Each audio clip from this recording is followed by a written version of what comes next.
And then I go back and say, but I wish it didn't, because every one of your loved ones would be alive today. Everyone in this room, I think. Maybe there's one where it could have sneaked through during our term, but I don't think so. We had a very tough border. We solved it in 2016, and we had a very strong border.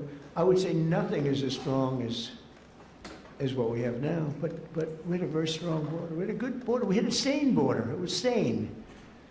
And I say, I like this much better.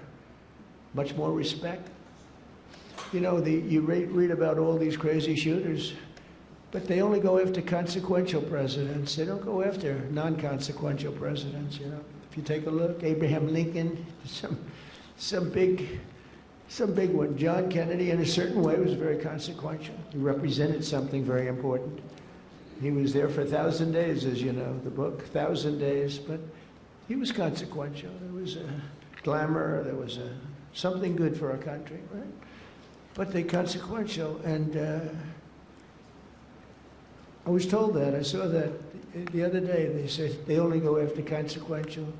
So maybe I want to be a little bit less consequential. Can we hold it back a little bit, please, Tom? Can we just, like, nice and easy? Let's be a normal president for a little while. Because we had the greatest first term, I think, of any president in history. A lot of people have said that. Even radical left people have said that. And so it's, you know, but the one problem is that, and every time I say it, I go back to the one thing. I said, but we wouldn't have had 25 million people allowed to come into our country, totally unchecked, totally unvetted. And those are the people that destroyed your lives. They destroyed your lives.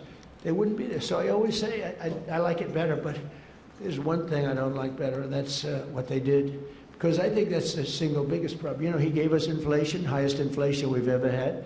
I solved that. Right now, inflation's at a very low number.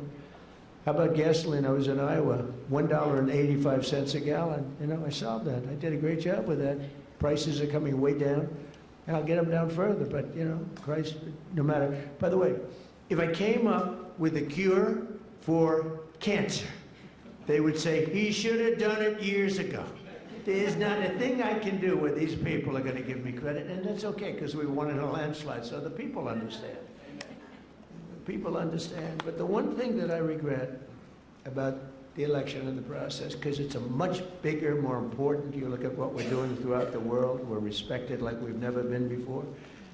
But the one thing that I can't do anything about is that he allowed 25 million people, many of these murderers, drug lords, criminals, people from mental institutions. They emptied their mental institutions, Tom, is that right? All over the world, not just in South America. They emptied their jails, many of them from all over the world. Why? Why would we do this? And they walk in, nobody even asks for, like, do you have an identification? Do you have an ID? It's so crazy. You know, the mayor of New York, and he's a very nice person. I met him, but his ideology is not too good. But we're having a massive snowstorm right now, and I heard that he's asked people to come out and help shovel the snow. Okay, so you get a shovel and you start shoveling, right? What the hell? You're not going to help too much, but you can help and